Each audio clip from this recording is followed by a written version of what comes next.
আসসালামু আলাইকুম সুপ্রিয় শিক্ষার্থী বন্ধুরা, ইয়ারএসএস একাডেমিতে তোমাদের সবাইকে স্বাগতম। প্রিয় শিক্ষার্থী বন্ধুরা, তোমাদের পর্যায় সারণীর পারমাণবিক সংখ্যা প্রতিটা স্টুডেন্টের কাছে সমস্যা। আমি তোমাদেরকে আজকে একটা টেকনিক শিখিয়ে দিব। দেখো, আমি একটা কথা এখানে লিখে রেখেছি যে পারমাণবিক সংখ্যা মুখস্থ কিন্তু আর নয়। পারমাণবিক সংখ্যা কিন্তু মুখস্থ করতে হয় না বন্ধুরা।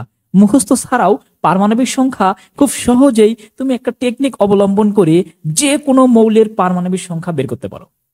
তাই আমি লিখে রেখেছি পারমাণবিক সংখ্যা আর মুখস্থ নয়, শিখে নাও নিনজা টেকনিক। একটা সহজ টেকনিক আমি তোমাদেরকে শিখাতে যাচ্ছি, তাই অবশ্যই ভিডিওটি না টেনে সম্পূর্ণ দেখো।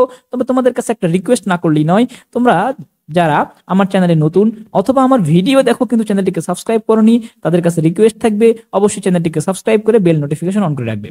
প্রিয় শিক্ষার্থী বন্ধুরা, তোমাদের পারমাণবিক সংখ্যা মনে রাখবার জন্য আমার এই যে টেকনিকটা আমি যে দেখিয়ে দেব, এই টেকনিকের শুধুমাত্র একটা জিনিস তোমাদেরকে জানতে হবে, সেটি হচ্ছে প্রতিটি গ্রুপের প্রথম মৌলের পারমাণবিক সংখ্যাটা শুধু জানা লাগবে। অর্থাৎ 18টা গ্রুপের জন্য তোমাকে 18টা মৌলের পারমাণবিক সংখ্যা একটু জানতে হবে।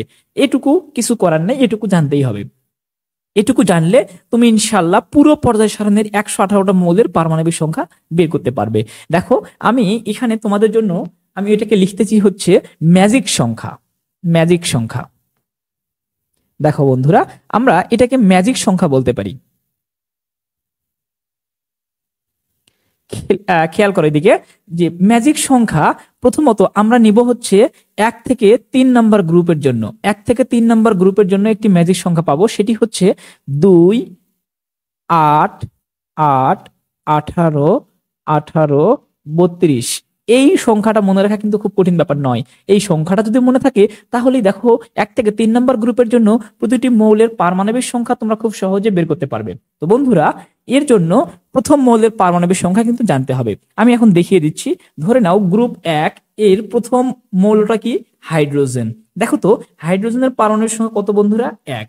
মনে রাখবা এই 1-এর সাথে ম্যাজিক সংখ্যার প্রথমটা যোগ করে দাও। তাহলে কি করবো আমরা? যে 1 যোগ 2 ইকুয়াল আমরা পাচ্ছি কত বন্ধুরা? 3। এই যে দেখো, আমরা কিন্তু লিথিয়ামের পারমাণবিক সংখ্যা 3 পেয়ে গেছি। লিথিয়ামের পারমাণবিক সংখ্যা 3 পেয়ে গেছি। এবার কি করব? 3 যোগ দ্বিতীয় ম্যাজিক সংখ্যা যোগ করে দাও। 8। 8 যোগ করলে কত হচ্ছে বন্ধুরা? আমরা জানি 11। দেখো, আমরা কিন্তু সোডিয়ামের পেয়ে গেছি। সোডিয়ামের হচ্ছে কত? 11। এরপরে দেখো বন্ধুরা, আমরা 11-র সাথে তারপরের ম্যাজিক সংখ্যা যোগ করে দেব, অর্থাৎ কত?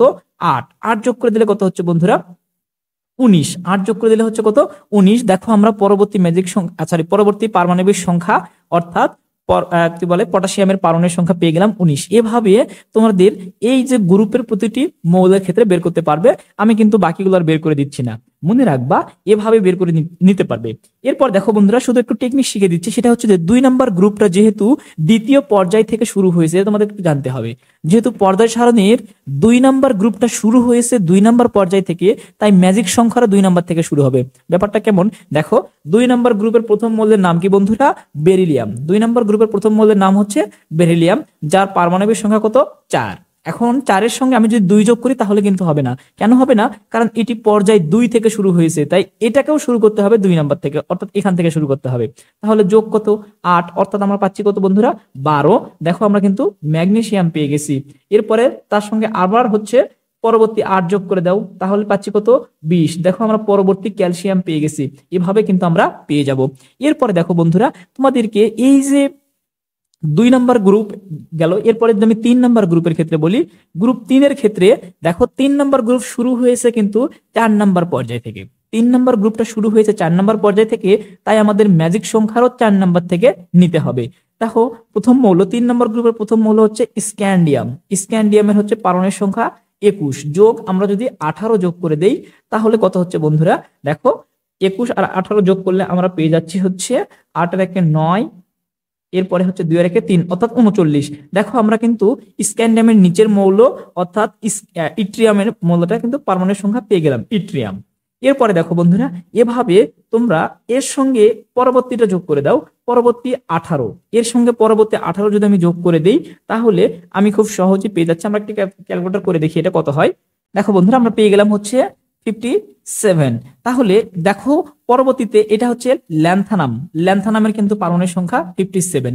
এটা কিন্তু তোমরা জানো যে পর্যায় সারণীর এদেরকে নিচে রাখা হয়েছে ল্যান্থানাইট সিরিজ এবং অ্যাক্টিনাইট সিরিজ। ঠিক অনুরূপভাবে এর সঙ্গে আবার যোগ করে দিলে আমাদের অ্যাক্টিনাইট সিরিজটা পেয়ে যাব।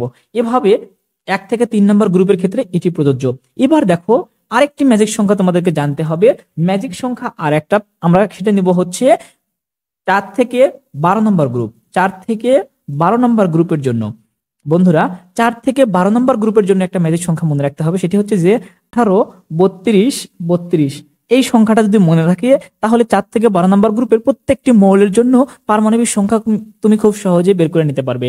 দেখো আমি ধরো 4 নম্বর গ্রুপের জন্য বললাম, তো 4 নম্বর গ্রুপের প্রথম মৌলটা হচ্ছে কি বন্ধুরা টাইটেনিয়াম। আমি বলে দিলাম এর জন্য কিন্তু প্রথমটা মুখস্থ রাখতে হবে। তো টাইটেনিয়ামের পারমাণবিক সংখ্যা কত?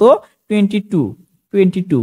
এর সাথে যদি আমরা 18, এটা হবে 18 32 32। এখানে যদি আমি 18 যোগ করে দেই তাহলে দেখো আমরা কত পেয়ে যাচ্ছি। 18 যোগ করে দিলে আমরা পাচ্ছি হলো 0 অর্থাৎ 40। তাহলে দেখো আমরা পরবর্তী তোমার হচ্ছে টাইটেনিয়ামের পরবর্তী মৌল হচ্ছে জিরকোনিয়াম। Zirconium ZR। দেখো আমরা পরবর্তী মৌলের কিন্তু পারমাণবিক সংখ্যা পেয়ে গেলাম। এর সঙ্গে আমরা যদি আবার 32 যোগ করে দেই, এর সঙ্গে যদি আমরা 32 যোগ করে দেই অর্থাৎ এর সঙ্গে আমরা যোগ করে দেব কত? 32। বন্ধুরা এর সঙ্গে 32 যোগ করলে হচ্ছে 72। দেখো আমরা কিন্তু পরবর্তী মৌল অর্থাৎ জিরকোনিয়ামের পরবর্তী মৌল হচ্ছে হাফনিয়াম পেয়ে গেলাম। এবার এভাবে তোমরা কিন্তু প্রত্যেকটা গ্রুপের 4 থেকে 12 নম্বর গ্রুপের জন্য সবগুলোর ক্ষেত্রে একই টেকনিক প্রযোজ্য। এখানে আর আলাদা কিছু নেই। এখানে তোমার হচ্ছে সবটাই ক্ষেত্রেই অর্থাৎ প্রথম থেকেই শুরু করতে হবে। এভাবে তোমরা খুব সহজে 4 থেকে 12 নম্বর গ্রুপটা বের করতে পারবে। দেখো বন্ধুরা আমরা 13 থেকে 18 নম্বর গ্রুপ পর্যন্ত 13 থেকে 18 নম্বর গ্রুপ পর্যন্ত বাকি মৌলগুলোর পারমাণবিক সংখ্যা বের করার চেষ্টা করব। কিভাবে বের করব? দেখো এর জন্য একটা টেকনিক আমি তোমাদেরকে শিখিয়ে দিচ্ছি। সেটি হচ্ছে যে মনে রাখবে কত? 8 8 18, আবারও 18, 8 8 18 18 32 32।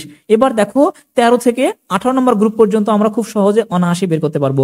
এর জন্য শুধুমাত্র 13 থেকে 17 নম্বর গ্রুপ পর্যন্ত, যেহেতু পর্যায় সারণীর 2 নম্বর পর্যায় থেকে শুরু হয়েছে তাই এটারও 2 নম্বর থেকে আমরা শুরু করে দেব। যেমন দেখো পর্যায় সারণী 13 নম্বর গ্রুপের মৌল হচ্ছে, প্রথম মৌল হচ্ছে বোরন, যা পারমাণবিক সংখ্যা হচ্ছে 8। এর সঙ্গে আমরা দ্বিতীয়টা যোগ করে দেই। দ্বিতীয়টা যোগ করলে কত হচ্ছে বন্ধুরা? দেখো আমরা দ্বিতীয়টা যোগ করে দিলাম, পাচ্ছি হলো 13, অর্থাৎ অ্যালুমিনিয়ামের কিন্তু পারমাণবিক সংখ্যা পেয়ে গেলাম। এর সঙ্গে যদি আমরা তার পরবর্তীতে যোগ করে দেই অর্থাৎ কত বন্ধুরা? 18। এর সঙ্গে যদি আমরা 18 যোগ করে দেই তাহলে আমরা পেয়ে যাব হচ্ছে 31, অর্থাৎ গ্যালিয়ামের পারমাণবিক সংখ্যা কিন্তু আমরা পেয়ে যাব। ঠিক এভাবে 13 নম্বর গ্রুপ থেকে 17 নম্বর গ্রুপ পর্যন্ত একই নিয়ম প্রযোজ্য, অর্থাৎ এখান থেকে শুরু করে দিয়ে শেষ পর্যন্ত যাব। এরপর দেখো বন্ধুরা শুধুমাত্র 18 নম্বর গ্রুপের জন্য প্রথম থেকে আমাদেরকে যেতে হবে। 18 নম্বর গ্রুপের প্রথম মৌলটা কি বন্ধুরা? হিলিয়াম। তো হিলিয়ামের পারমাণবিক সংখ্যা কত? 2। এর সঙ্গে আমরা যদি প্রথমটা যোগ করে দেই তাহলে 8 যোগ করে দিলে আমরা পাচ্ছি কত বন্ধুরা? 10। দেখো পরবর্তী মৌল নিয়ন কিন্তু পেয়ে গেলাম। নিয়ন কিন্তু পেয়ে গেলাম।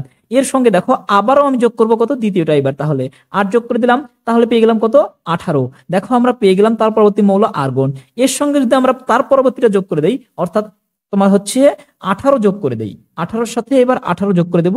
তো 18 দুগুণ আমরা কত জানি? 36। তাহলে দেখো এর পরবর্তী মৌল হচ্ছে ক্রিপ্টন, আমরা কিন্তু পেয়ে গেলাম। এভাবে দেখো পর্যায় সারণীর 18 নম্বর গ্রুপের প্রত্যেকটি মৌলের পারমাণবিক সংখ্যা বের করতে পারবে। তো বন্ধুরা পারমাণবিক সংখ্যা তোমাদেরকে আসলে কি মুখস্থ করে রাখতে হবে বা আসলে কি খুব কঠিন?